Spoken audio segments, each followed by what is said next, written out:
بسم اللہ الرحمن الرحیم۔ رسول اللہ صلی اللہ علیہ وآلہ وسلم نے فرمایا، تم سچائی کو لازم پکڑو اور ہمیشہ سچ بولو، کیونکہ سچ بولنا نیکی کے رستے پر ڈال دیتا ہے۔ رسول اللہ صلی اللہ علیہ وآلہ وسلم نے فرمایا، اگر تم بستر پر لیٹے سورۃ فاتحہ اور سورۃ قل واللہ احد پڑھ لو تو موت کے سوا ہر چیز سے امن میں رہو گے۔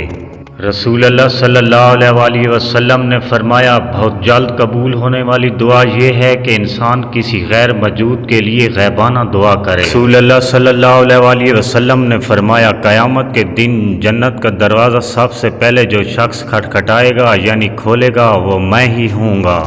جس شخص نے عصر کی نماز چھوڑ دی اس کے اعمال باطل ہو گئے۔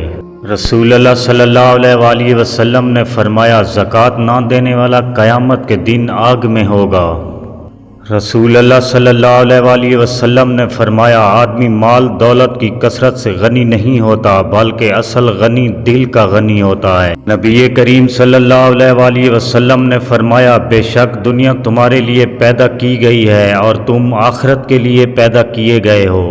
نبی کریم صلی اللہ علیہ وآلہ وسلم نے فرمایا، ہر کام میں دیر کرنا اچھا ہوگا مگر آخرت کے لیے کام میں دیر کرنا اچھا نہیں ہوگا۔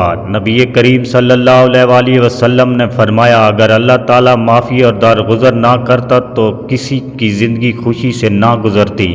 نبی کریم صلی اللہ علیہ وآلہ وسلم نے فرمایا، گھروں سے کوڑا کرکٹ اٹھا لیا کرو کیونکہ یہ شیطان کی خوابگاہ ہے۔ نبی کریم صلی اللہ علیہ وآلہ وسلم نے فرمایا، قیامت کے دن مومن کے لیے اتنا ہوگا جتنا ظہر اور عصر کے درمیان کا وقت ہوتا ہے۔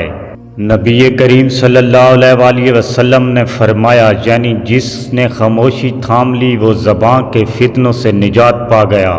نبی کریم صلی اللہ علیہ وآلہ وسلم نے فرمایا، اللہ تعالیٰ ظالم کو مہلت تو دیتا ہے لیکن جب اس پر گریز فرماتا ہے تو وہ بھاگ نہیں سکتا۔ نبی کریم صلی اللہ علیہ وآلہ وسلم نے فرمایا، جو شخص ظالم کے ساتھ اس کی مدد کے لیے چلتا ہے حالانکہ وہ جانتا ہے کہ وہ ظالم ہے تو یقیناً وہ اسلام سے نکل جاتا ہے۔ نبی کریم صلی اللہ علیہ وآلہ وسلم نے فرمایا، میں تمام مخلوق کی طرف سے رسالت کی شان کے ساتھ بھیجا گیا ہوں اور مجھ پر نبوت کے سلسلہ کو ختم کر دیا گیا۔ نبی کریم صلی اللہ علیہ وآلہ وسلم نے فرمایا، اللہ تعالیٰ کو شہروں میں سب سے زیادہ پسندیدہ جگہ مسجدیں اور شہروں میں سب سے ناپسندیدہ جگہیں بازار ہیں۔ نبی کریم صلی اللہ علیہ وآلہ وسلم نے فرمایا، جو موت کو کثرت سے یاد کرے اور اس کے بعد والی زندگی کے لیے تیاری کرے وہی عقل مند ہے۔ ویڈیو اچھی لگے تو سبسکرائب کرنا نہ بھولیں۔ اللہ نگہبان۔ دعا گو ساگر۔